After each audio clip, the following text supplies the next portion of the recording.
Now, dear friends, today we are going to discuss about the next unit of the medical diagnostic. That unit second, diagnostic methods used for the analysis of the blood.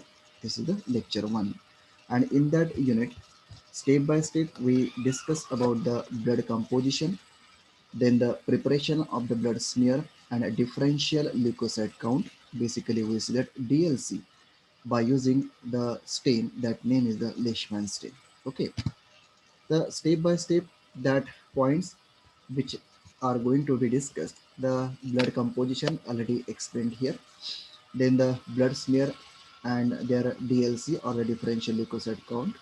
Then the platelet count using the hemocytometer.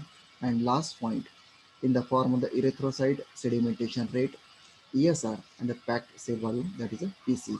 Okay, today's just we are going to discuss about the first part, that is a blood composition. Blood composition जेव्हा आपण म्हणतोय तर number of the components which are presents in the blood.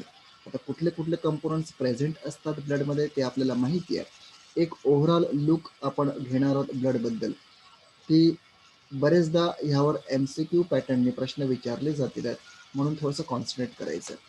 एका बाजूला diagram दिसते तुम्हाला, that blood vessels which is observe here, and in that blood vessels there is a release of that blood components. नेमके काय काय असेल त्याबद्दल आपण स्टेप बाय स्टेप इन्फॉर्मेशन आपण घेतो. Okay, here the blood is a specialise body fluid or the circulating fluid. आपल्याला माहिती आहे overall the body, the blood which is passes through the blood vessels, blood capillaries, ठीक आहे, blood veins are the parts of the circulatory system. म्हणजे याचाच अर्थ असा आहे that circulating fluid or specialized body fluid, that is the blood. Here the study of the blood is called the hematology. हे तुम्हाला पण माहित आहे, हिमॅ that is related to the blood, and logy, that is a science or study, we see that here. It means that the study of the blood, basically known as the hematology. आणि जो study करतोय त्याला आपण नाव देतोय specialist हेमॅटोलॉजिस्ट असं आपण म्हणतोय. That blood is a fluid connective tissue. हा पॉईंट लक्षात ठेवायचा, MCQ मध्ये विचारू शकतात. That blood is the fluid connective tissue derived from the mesoderm. आता मेझोडर्म बद्दल याच्या अगोदर पण आपण बोललो. आपण टिश्यूज बद्दल सुद्धा आपण याच्या अगोदर एक्सप्लेन केलेलं आहे. That 4 different type of the tissues are present. Connective tissue जो इथे समोर दिसतोय, नर्व्हस टिश्यू, मस्क्युलर टिश्यू आणि इपिथेलियल टिश्यूज. त्यामध्ये कनेक्टिव्ह टिश्यूज जो आहे त्यातला एक पार्ट जो आहे कनेक्टिव्ह टिश्यू, जो ज्याच्यापासून ब्लड तयार झाले. And that tissues which are derived from, कुणापासून तयार झाले, एम्ब्रियॉनिक डेव्हलपमेंटचा विचार जेव्हा करतो आपण, 3 लेयर्स आपल्याला माहिती आहेत. Outermost, that is a ectoderm, middle mesoderm आणि inner one, that is a endoderm. त्या मेझोडर्मल लेअरपासून एम्ब्रियॉनिक डेव्हलपमेंटमध्ये काय होतंय, कनेक्टिव्ह टिश्यूज तयार झालेत. And that connective tissues which form the one of the part, that is a blood. That blood is a bright red in colour. आपल्याला माहिती आहे रक्त जो आहे त्याचा कलर पॅटर्न जो आहे that is a bright red in colour. कशामुळे येतोय हे तुम्हाला माहिती असेलच. कोणी सांगू शकते why the blood whose colour is the red? Yes, ब्लडचा कलर रेड का असतो? Anyone?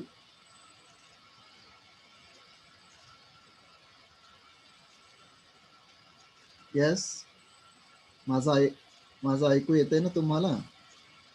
Why blood red in colour?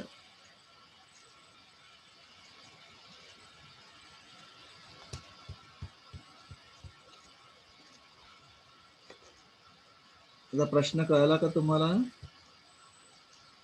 Yes, Prateek, Tejal, Gaurav, Rutuja, Rupali, Pawan, Pragya.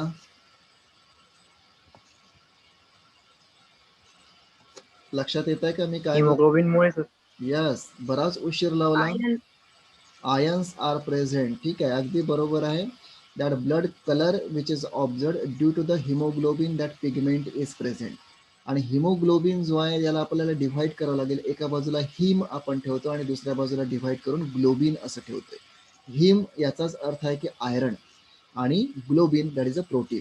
हा एक प्रकारे कॉन्ज्युगेट प्रोटीन आहे, आणि त्याच्यामुळे एक प्रकारे ब्लडचा कलर जो आहे तो आपल्याला रेड कलर दिसतोय.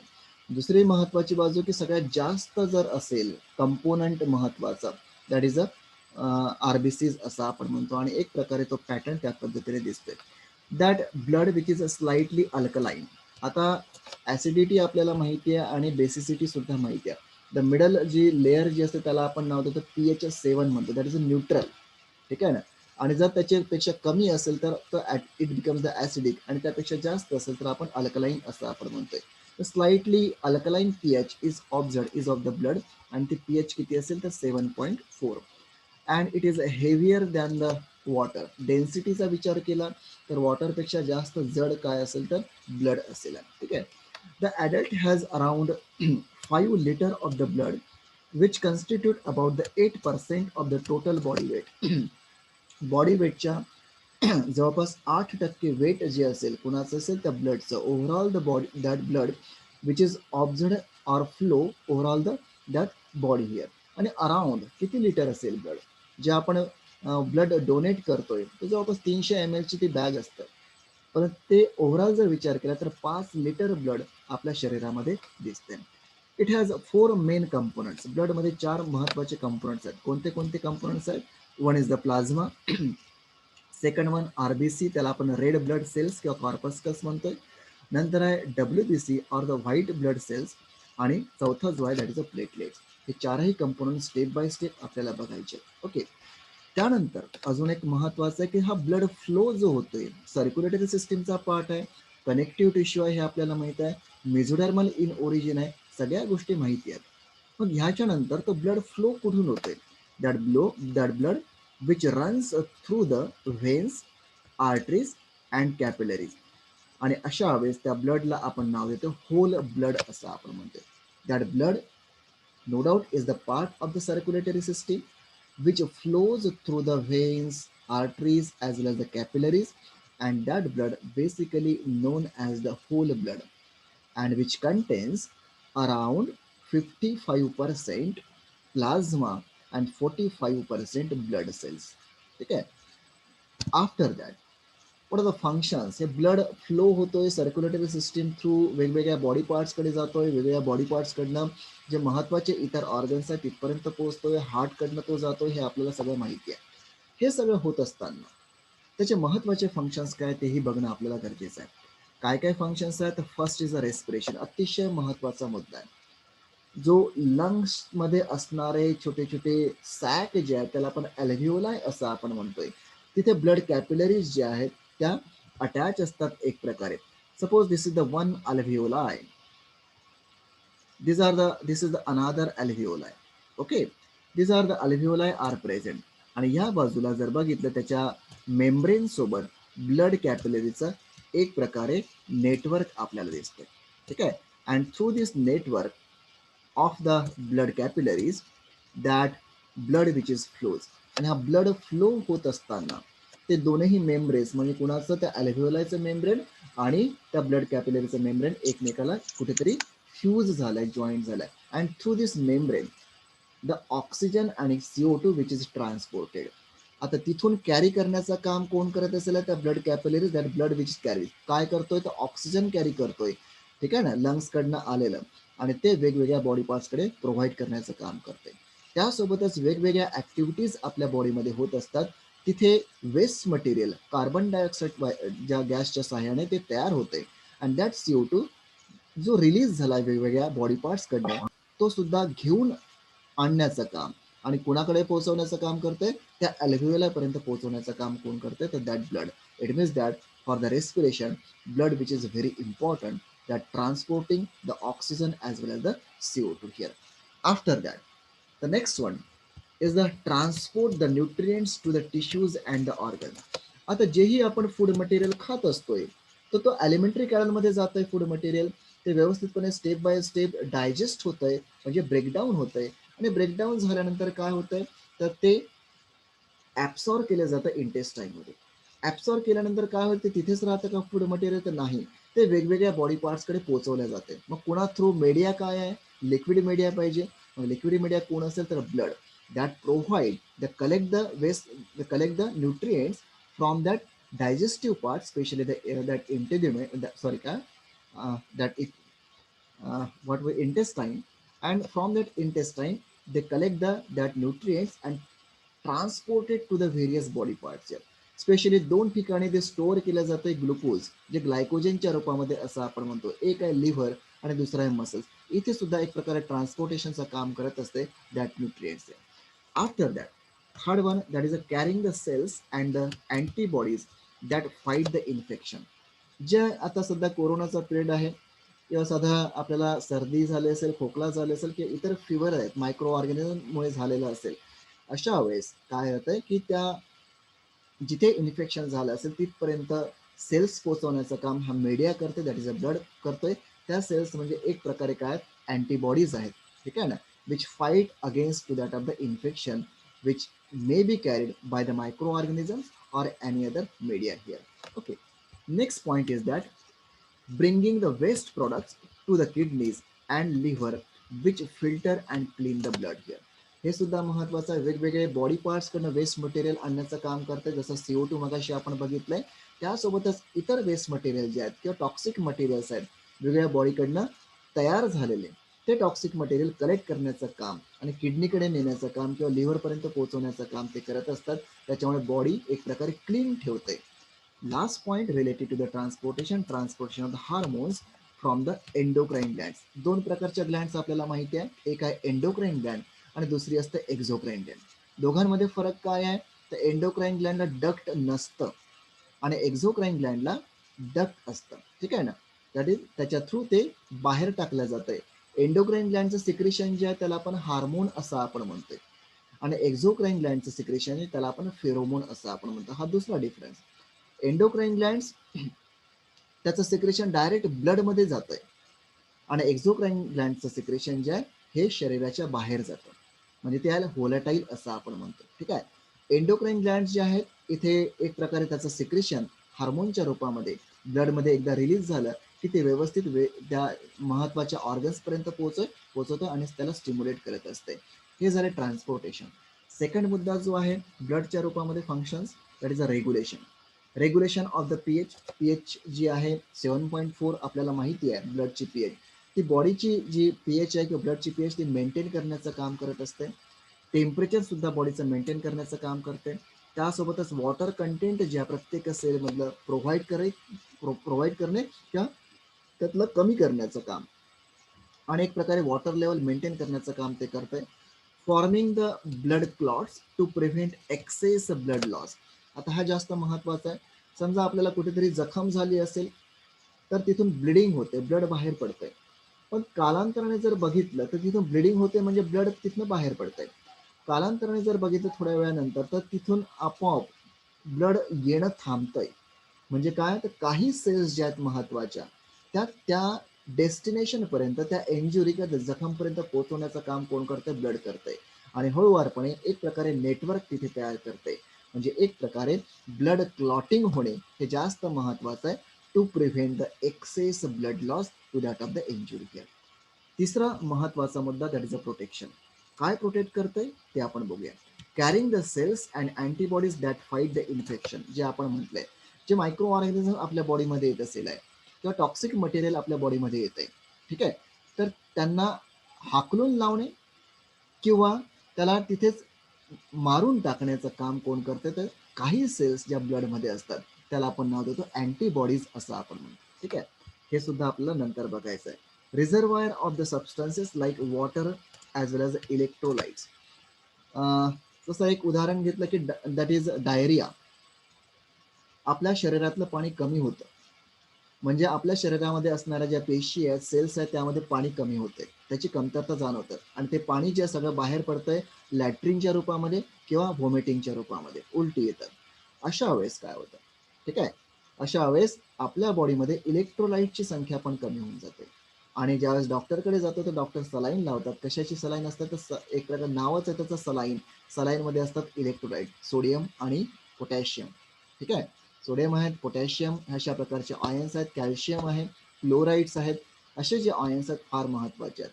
किंवा मार्केटमध्ये सुद्धा इलेक्ट्रोलाइट मिळतात, O2च्या गोळ्या मिळतात, जे डायरियासाठी फार महत्वाचे आहेत, जेणेकरणं एक्सेस जे आहे पाणी जे आहे शरीरातलं बाहेर निघणं ते थांबवतं एक प्रकारे, ठीक आहे. तर हे सगळे कामं जे आहेत कशा थ्रू केले जातात, तर हे blood through, that is a good media. Perform the haemostasis म्हणजे एक प्रकारे टेम्परेचर मेंटेन करण्याचं काम आणि प्रोटेक्ट करण्याचं काम कोण करतं, तर ब्लड करत असते. हा दुसरा मुद्दा झालाय ब्लडच्या बाबतीमध्ये. आता समोर आपण बघतोय ब्लड कंपोजिशन. ही डायग्राम ह्याच्या अगोदर पण आपण बघितली, पण ब्लड कंपोजिशन मध्ये महत्वाचं काय काय ते आपल्याला बघायचं आहे. तर सगळ्यात पहिला जो मुद्दा आहे दॅट इज अ प्लाझ्मा, जे मगाशी आपण म्हटलं. दुसरा जो आहे फॉर्म एलिमेंट. कोणते कोणते फॉर्म एलिमेंट आहे? पहिला तर आपण म्हटलं की प्लाझ्मा. ठीक आहे, प्लाझ्मा बद्दल पण आपण नेमकं बघणार आहोत. सेकंड जो आहे फॉर्म एलिमेंट मध्ये ल्युकोसाइड, त्याला आपण ल्युको म्हणजे व्हाईट ब्लड सेल्स असं आपण म्हणतोय. तिसरा आहे प्लेटलेट्स. आणि चौथा जो मुद्दा आहे that is a erythrocyte. These 4 components are present in the blood. नेमकं काय काय असेल ते स्टेप बाय स्टेप आपण बघतो. The first one that name is the plasma, जो आपल्याला बघायचा आहे. काय काय दिसतं प्लाझ्मामध्ये? तर अमायनो ऍसिड्स, न्यूट्रिएंट्स वेगवेगळे ते आपण बघणारच आहोत, proteins, nitrogenous waste material, electrolytes, gases पण असतात. प्रोटीन्समध्ये वेगवेगळे प्रोटीन्स दिसतात आपल्याला, अल्ब्युमिन, फायब्रिनोजेन, ग्लोबिलिन, अशा पद्धतीचे आपल्याला काय दिसतात, कंपोनंट्स किंवा प्रोटीन्स दिसतात which are observe in that plasma. Okay, now moves toward that plasma. First of all, the plasma is the pale yellow liquid component of the blood which makes up to the 55% of the blood. मगाशीच आपण म्हटलं की around 55% जो component जो आहे तो plasma असतोय आणि 45% जो आहे तो सेल्स असतात. कुठल्या सेल्स? मग त्यामध्ये प्लेटलेट्स आल्यात, आरबीसी झाल्यात, त्यासोबतच डब्ल्यूबीसी झाल्यात. ठीक आहे, अजून काय असतं जे आपण मगाशी बघितलं? That plasma which consist of the salts, nutrients, water आणि different enzymes when separated. Blood पासून जर आपण प्लाझ्माला बाजूला केलं किंवा सेपरेट केलं तर हे सगळे इन्ग्रेडियंट्स आपल्याला दिसतात. वेगवेगळे प्रोटीन्स सुद्धा दिसतात. त्यात इम्पॉर्टंट प्रोटीन्स मगाशीच आपण बघितलंय, अल्ब्युमिन आहे, ग्लोबिलिन आहेत, अशा पद्धतीचे प्रोटीन्स आपल्याला दिसतात. Other component necessary for overall the health. ठीक आहे, त्यासोबतच here waste material, nitrogenous waste material सुद्धा त्यामध्ये दिसतात. Hence that important components which are present in the plasma, that blood plasma transfusion are given to patient with liver failure and life threatening injury. हा point अतिशय महत्वाचा आहे. आता सध्या जी केस जी चालू आहे कोविडची चालू आहे, तुम्हाला माहिती आहे ब्लड प्लाझ्मा दिलं जातं, ट्रान्सफ्यूज केलं जातं. नेमकं काय करतात अशा अशा वेळेस? तर एखादा पेशंट जो बरा झाला असेल कोविडमुळे, तो that that patient which is suffering from the Covid, आणि तो व्यवस्थितपणे तंदुरुस्त झाला असेल तर जवळपास कमीत कमी 3 महिन्यानंतर, ठीक आहे, 3 महिन्याचा पिरियड ओलांडल्यानंतर तो स्वतःचं ब्लड प्लाझ्माच्या रूपामध्ये देऊ शकतोय. तर प्लाझ्मा म्हणजे ब्लड पासून प्लाझ्मा पूर्णपणे सेपरेट केला जातोय. आणि तो प्लाझ्मा जो पेशंट सिव्हिअर आहे आणि अगदी मृत्यूशी झुंज चालू आहे, तर त्या ब्लडमध्ये ते ट्रान्सफर केलं जातंय. त्याला आपण ब्लड प्लाझ्मा ट्रान्सफ्युजन असं आपण म्हणतोय. ठीक आहे, हे फार महत्वाचं आहे आणि बरेच जे तरुण वर्ग जे आहेत हे ब्लड प्लाझ्मा सध्याच्या क्रिटिकल कंडिशनला ते देत आहेत. त्यासोबतच लिव्हर फेलर झालं असेल एखाद्या पेशंटमध्ये, तर अजून काही इंजुरी झाली असेल की ज्यामध्ये प्लाझ्मा प्रोव्हाइड जो करतोय, तर जो न्यूट्रिएंट्स ट्रान्सपोर्ट करण्याचं काम करतोय, तर त्याच्यामध्ये प्लाझ्माची लेव्हल जर कमी असेल, अशा वरून किंवा बाहेरनं आपल्याला प्लाझ्मा देता येतो. The main job of the plasma is to transport the blood cells throughout the body. कारण की ब्लड आपण म्हणतो की तो ट्रान्सपोर्ट करतोय, पण ब्लडमध्ये नेमकं कोण ट्रान्सपोर्ट करतोय? जो फ्लुइड जो म्हणतोय तो आहे येलोइश फ्लुइड, त्याचं नाव आहे प्लाझ्मा. ठीक आहे, which has the ability to transport the blood cells, to transport the nutrients, to transport the enzymes, hormones, waste material throughout the body. हे आपल्याला माहिती आहे. अलॉंग विथ द जे आपण म्हणतोय अँटीबॉडीज आहे, क्लॉटिंग प्रोटीन्स आहेत, chemical messengers, hormones, proteins that help to maintain the body's fluid balance. एक प्रकारे ह्या सगळ्या गोष्टी ट्रान्सपोर्टिंगचं काम मगाशी आपण ब्लडच्या रूपामध्ये बघितलंय. ह्या सगळ्या गोष्टी कोण करतं ब्लडमध्ये? तर प्लाझ्मा करते. तर लक्षात. आफ्टर दॅट प्लाझ्मा नंतर दुसरं जो आहे प्लेटलेट्स, त्यालाच दुसरं नाव आहे थ्रोम्बोसाइट्स. काय आहेत हे थ्रोम्बोसाइट्स किंवा प्लेटलेट्स हे आपण बघतोय. दॅट प्लेटलेट्स बरेचदा मेडिकल रिपोर्ट जेव्हा येतं तर त्यामध्ये ह्या सगळ्या गोष्टी असतात. प्लाझ्मा असेल तर ठीक आहे, पण प्लेटलेट्स असतात, आरबीसीज असतात, डब्ल्यूबीसीज असतात, अजून त्याचे डिटेल काहीतरी असतंय. ते आपल्याला नंतर बघायचं आहे एखाद्या रिपोर्टच्या याच्यामध्ये. Platelets are tiny disc shape cells. हे एक प्रकारे सेल्स म्हणायला हरकत नाही, परंतु these are the fragmented cells असं सुद्धा म्हटलं गेलेलं आहे. That platelets are very small, tiny म्हणजे अतिशय छोटे, disc shaped that cells which are present. The normal range of the platelet is around 1,50,000 to 4 lakh that per microliter. Blood microlitre मध्ये जर ऑब्झर्व केलं तर त्या मायक्रोलिटर मध्ये किती आपल्याला सेल्स दिसतात, प्लेटलेट्स अराउंड 150,000 टू 400,000 असं आपण म्हणतो. ठीक आहे. They help in the blood clotting. हा शब्द फार महत्वाचा आहे. ब्लड क्लॉटिंग मध्ये महत्वाचा रोल कोण प्ले करतं, तर प्लेटलेट्स करत असतात. ठीक आहे. त्या प्रोसेसमध्ये बघू आपण नेमकं काय. By gathering at the site of an injury, sticking to the lining of the injure blood vessels and forming a platform. नेमकं काय करतंय, समजा जखम झाली असेल एका ठिकाणी, इंजुरी झाली असेल आणि ब्लड फ्लो होत असेल तर काही वेळाने ते बंद पडतं, थांबतं ब्लड बाहेर पडणं. हे मगाशी आपण डिस्कस केलं. त्या ब्लड थ्रू महत्वाचा रोल सगळ्यात पहिला जर कोण करत असेल तर प्लेटलेट्स करत असतात.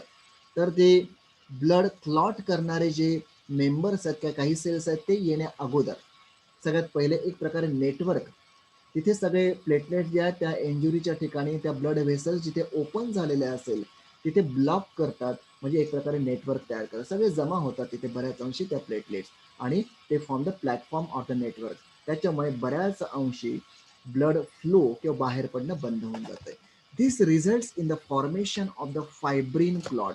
नेटवर्क तयार झालाय तर फायब्रिन क्लॉट तो तयार होतोय, which covers the wound and prevent the blood from leaking out.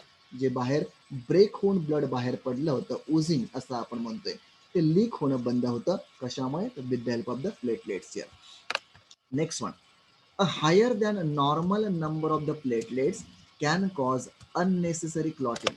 बघा हे सुद्धा महत्वाचं आहे.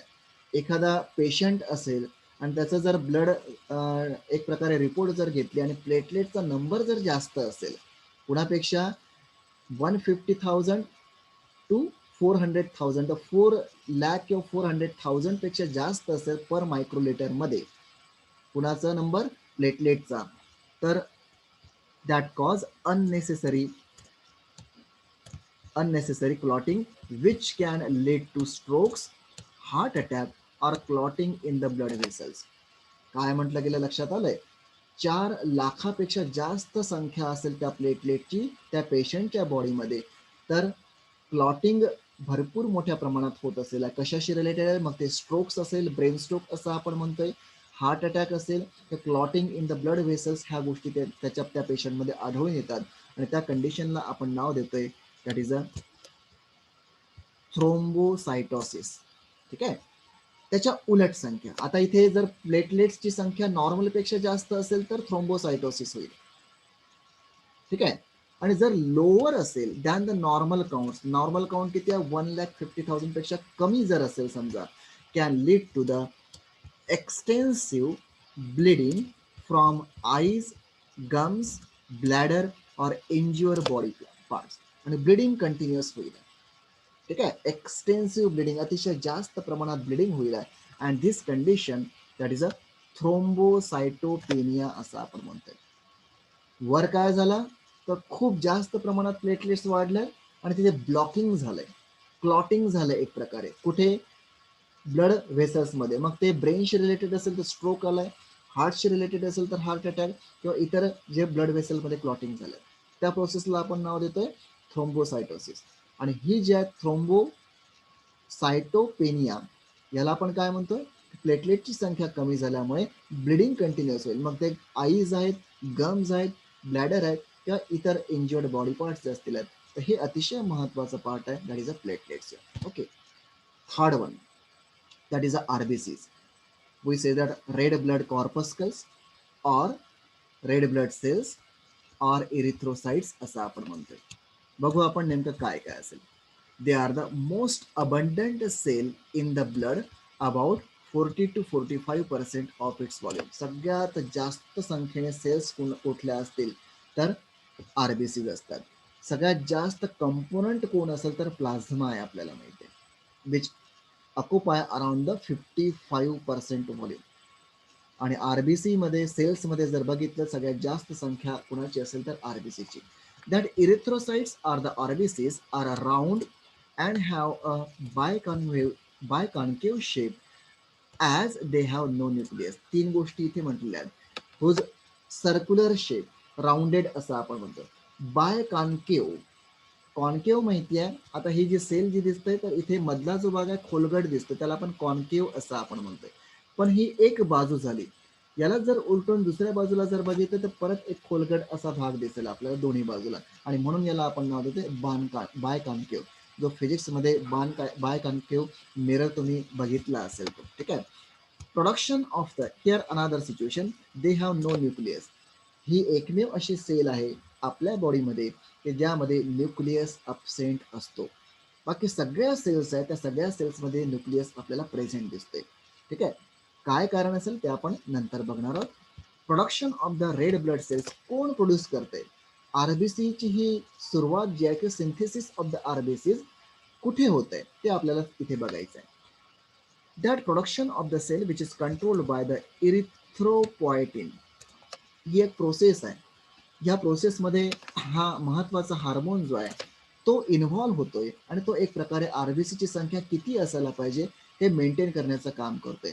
त्या हार्मोनचं नाव आहे erythropoietin. That hormone produce primarily by the kidney, ठीक आहे. कोण कोण प्रोड्यूस करतोय? किडनी हा हार्मोन रिलीज करतोय, ठीक आहे. आणि हा एक प्रकारे मेसेज देतोय की किती किती आपल्याला सेल्स लागतील या पद्धतीने, ठीक आहे. After that RBCs starts as immature cells in the bone marrow. सुरुवात जी होते इथे जसं प्लांटमध्ये टोटीपोटेन्सी असते, इथे प्लुरिपोटेन्सी असते. एक प्रकारे सेल्स वेगवेगळ्या पद्धतीच्या तयार होतात काही लिमिटपर्यंत.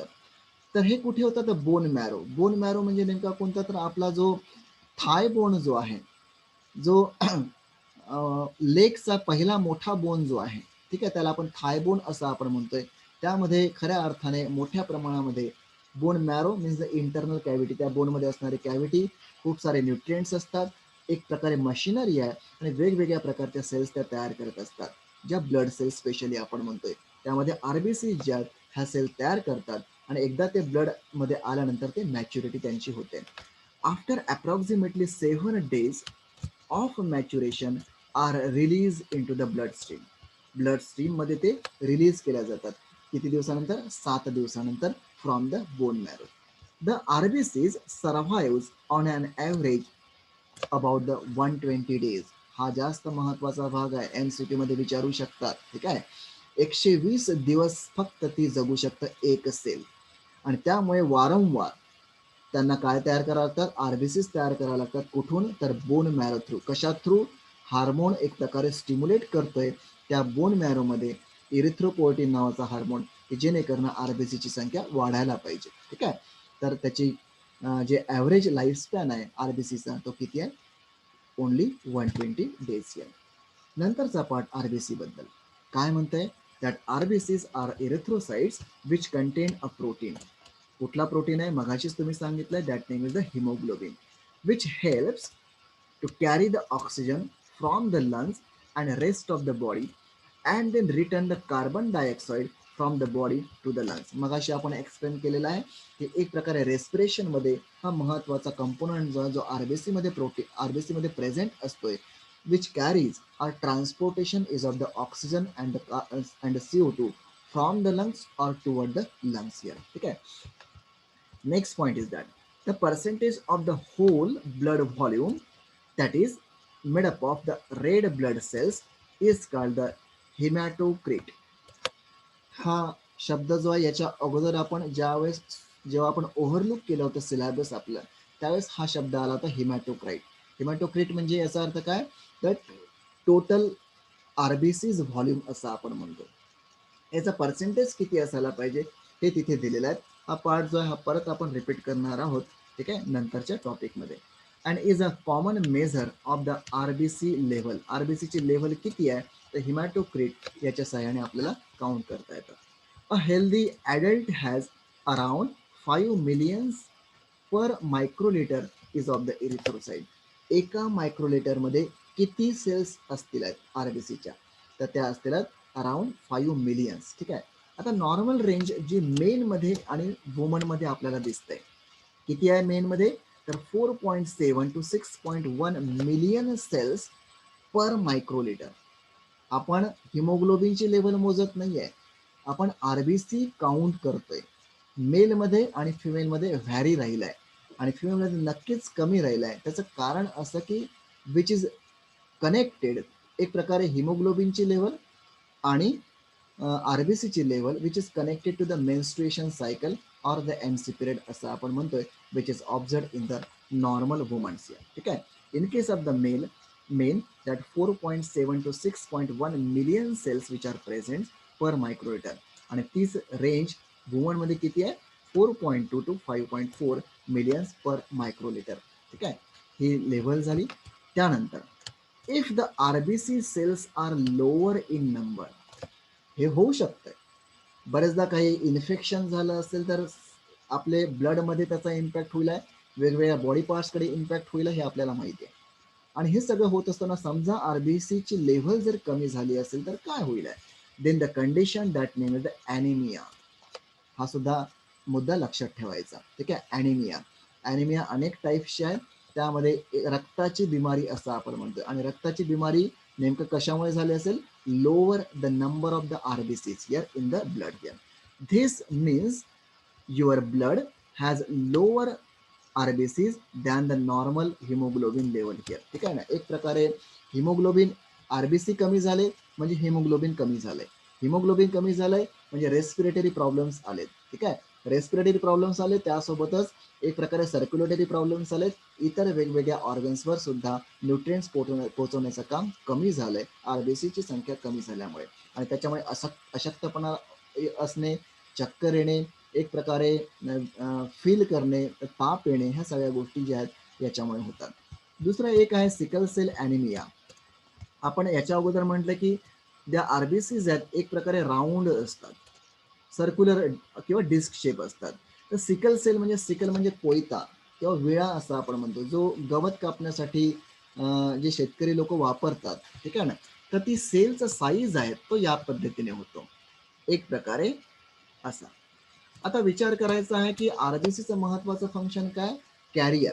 काय कॅरी करतायत, न्यूट्रिएंट्स, पण त्यासोबत ऑक्सिजन आणि CO2 सुद्धा कॅरी करण्याचं काम करतंय. That sickle cell anaemia is the most common type of inherited blood disorder. आता इथे ऑक्सिजन कॅरी करायचं असेल तर या सेलला, तर इथे काही रिसेप्टर्स असतात. आता विचार करू की ही सेल आहे, आरबीसी आहे, आणि यामध्ये एकंदरीत विचार करू की ही टोटल 10 रिसेप्टर्स आहेत. आणि 10 रिसेप्टर आहे, त्याचा प्रत्येक रिसेप्टरला एक ऑक्सिजन कॅरी करेल तो. म्हणजे एक सेल सपोज 10 ऑक्सिजन कॅरी करू शकते. ठीक आहे. सर आवाज खूप ब्रेक होतोय सर. अच्छा, एक लक्षात ठेवायचं, इथे ऑक्सिजन एक आरबीसी, एक विचार करू की 10 ऑक्सिजन कॅरी करताय, पण याचा साईज सर्क्युलर असल्यामुळे ठीक आहे. पण ज्यावेळेस या पद्धतीने डिस्क शेप असेल, सिकल सेल असेल, अशा वेळेस ऑक्सिजन कॅरी करण्याची लेव्हल जी आहे त्या आरबीसीची कमी होऊन जाते आणि ते वेगवेगळ्या बॉडी पार्ट्सकडे व्यवस्थितपणे पोहोचवू शकत नाही. आणि हा इनहेरिटेड ब्लड डिसऑर्डर आहे, जो जेनेटिकली येऊ शकतोय, पॅरेंट्स टू देअर ऑफस्प्रिंग असं आपण म्हणतोय. राहील लक्षात. आणि हे सगळे प्रॉब्लेम्स जर डिटेक्ट करायचे असेल, अशा वेळेस आपल्याला आरबीसी बद्दल पूर्ण माहिती असणं फार गरजेचं आहे. राहील लक्षात. उद्या आपण बघणार आहोत व्हाईट ब्लड सेल्स, त्यालाच आपण नाव देतोय ल्युकोसाइट्स. ठीक आहे. तर ल्युकोसाइट्समध्ये किंवा डब्ल्यूबीसीज किंवा व्हाईट ब्लड कॉर्पस्कल्स असं आपण म्हणतोय, ते आपल्याला स्टेप बाय स्टेप त्याच्या सेल्स कोणत्या कोणत्या आहेत हे स्टेप बाय स्टेप आपल्याला उद्या बघायचे आहे.